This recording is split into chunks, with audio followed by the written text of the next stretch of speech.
नमस्ते दोस्तों, कैसे हैं आप? कुछ दिन पहले मैंने एक वीडियो डाला था अपना, जिसमें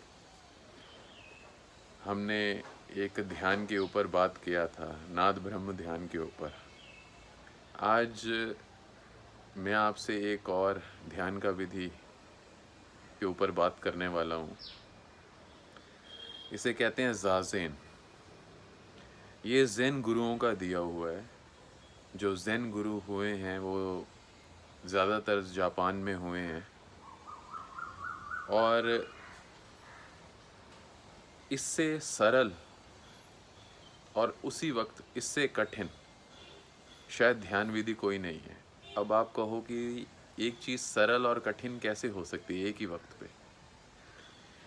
तो आपको एक बात कहूँगा, इस ध्यान विधि में हमने कुछ नहीं करना, सिर्फ हमने शांत बैठना है, मूर्ति के जैसे। आप ये सोच लीजिए कि आप मूर्ति हैं और आप बिल्कुल हिल नहीं सकते। कुछ भी हो जाए, आपने हिलना नहीं है। मैंने खुद काफ़ी वर्षों तक इस ध्यान के ऊपर काम किया है। मैंने खुद इस के ऊपर बहुत देर प्रैक्टिस किया है, और एक बार आप इस चीज़ को शुरू कर दें तो धीरे धीरे अपना समय बढ़ाना शुरू कर दीजिएगा। जैसे पहले आधे घंटे से शुरू कीजिए, फिर 1 घंटे तक ले आइए, 1.5 घंटे, 2 घंटे तक, और धीरे धीरे आपको ये एहसास हो पाएगा कि आप कितनी गहराई में जा रहे हैं अपनी। तो आपने करना क्या है, आपने सिर्फ पीठ सीधी करनी है, आंख बंद करके बैठना है, और उसके बाद जो कुछ भी आपके दिमाग में आ रहा हो, अच्छे ख्यालात हों, बुरे ख्यालात हों, किसी से लड़िए मत। सिर्फ अपने सभी ख्याल को, जो भी आपके दिमाग में चल रहे हों, अच्छे बुरे, उन्हें बिल्कुल वैसे देखिए जैसे आप सिनेमा देखते हैं। सिनेमा में आप ये नहीं परवाह करते कि अच्छा चल रहा है, बुरा चल रहा है, कुछ भी है। क्यों? क्योंकि आपको पता है ये सिर्फ एक परछाइयाँ हैं जो पर्दे पे चल रही है, सच कुछ नहीं है। और इस पर जो अदाकार हैं वो सिर्फ अपना काम कर रहे हैं और कुछ नहीं कर रहे। और आपने शुरू से इस चीज़ को जाना है कि खास करके हिंदुस्तान में बहुत सारे गुरुओं और ऋषियों ने जगत को माया कहा है। माया का मतलब ये नहीं है कि आप कहें कि फर्नीचर नहीं है, बंगला नहीं है, गाड़ियाँ नहीं हैं, या खाना नहीं है, या कुछ। वो सारी चीज़ें तो हैं, पर हमारा उन चीज़ों को लेकर नज़रिया क्या है? गुरुओं ने उन चीज़ों को माया कहा है। मतलब मान लीजिए, एक छोटा सा आपको उदाहरण देता हूँ। अभी आप बैठे हैं और एक बहुत सुंदर सी गाड़ी आपके आगे से निकलती है। जहाँ तक आपने गाड़ी को देखना था, देख लिया। आँख ने देखना था, दिमाग ने उस चीज़ को परखा कि कैसा है, सुंदर है, नहीं सुंदर है, जो भी है। पर उसके साथ ही एक वासना जुड़ गई उसी वक्त कि काश मेरे पास भी ये गाड़ी होनी चाहिए, मेरे को भी ये गाड़ी चाहिए। तो उसी वक्त आपने एक माया में अपने आप को उलझा लिया। तो कहने का मतलब ये है कि ये नहीं कि आपके पास गाड़ी अभी और नहीं है। गाड़ी आपके पास शायद अच्छी भली है, जो अच्छी चल रही है, नहीं हो शायद अभी आपकी गाड़ी, पर उस एक और नई गाड़ी ने आपके अंदर एक वासना जगा दिया। इसलिए गुरुओं ने उसे माया कहा है।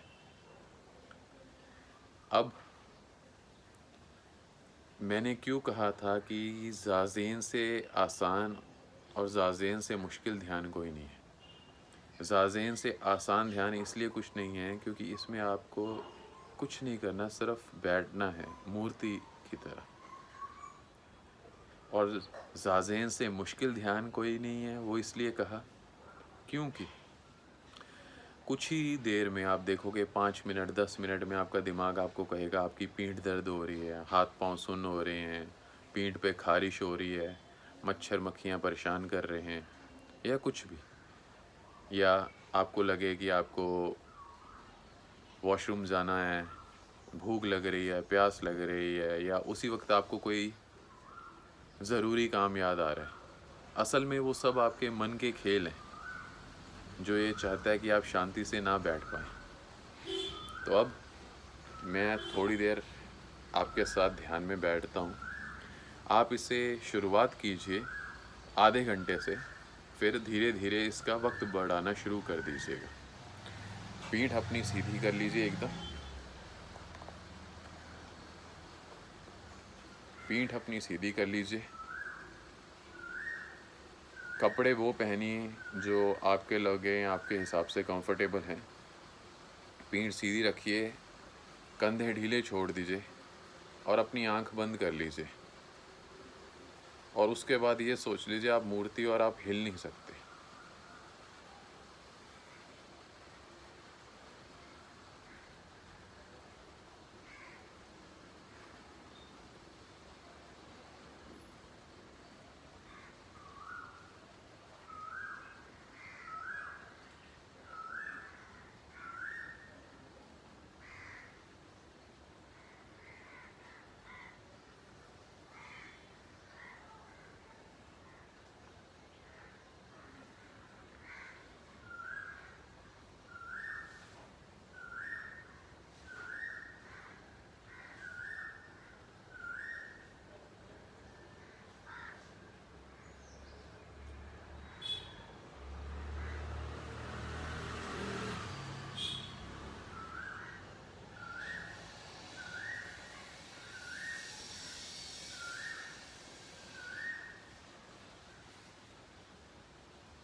भी जैसे मैं आपके सामने कुछ समय तक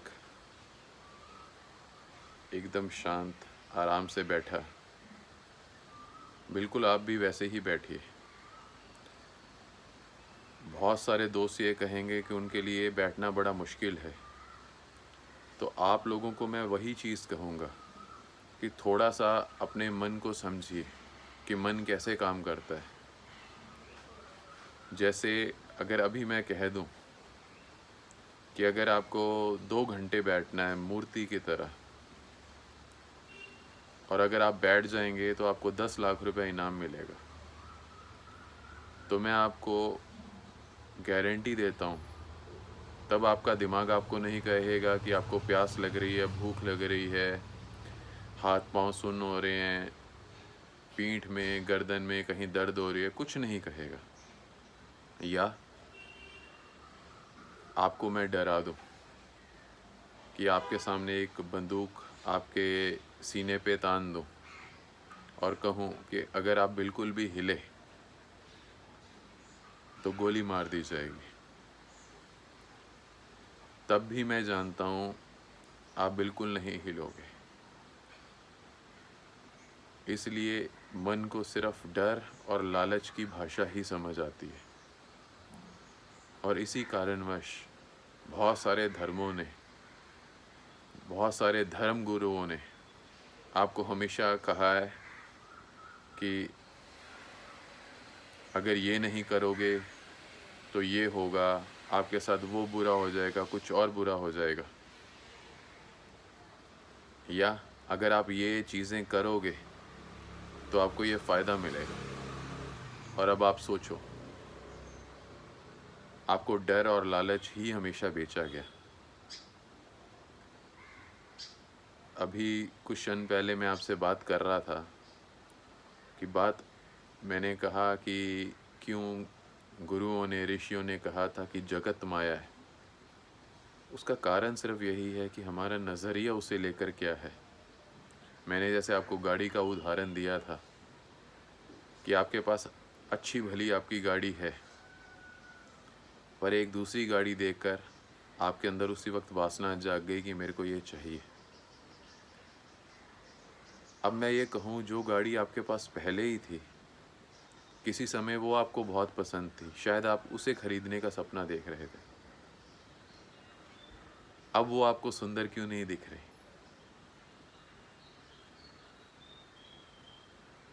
तो मन का तो काम है कि बंदर की तरह एक डाली से दूसरी डाली पे छलांग लगाता रहता है। तो अब आपके हाथ में है कि आपने मन की सुननी है या उस रास्ते पे चलना है जो सच में हमें गुरुओं ने, ऋषियों ने या भगवान ने दिया है। इस ज़ाज़ेन ध्यान को आधे घंटे से शुरू कीजिए और धीरे धीरे करके 1 घंटा 1.5 घंटे तक का समय लेके आइए, और आप कुछ दिनों में देख पाएंगे कि आप बहुत गहरी शांति महसूस कर पाएंगे। बस इतना कह के मैं आज आपसे इजाज़त चाहता हूँ। धन्यवाद।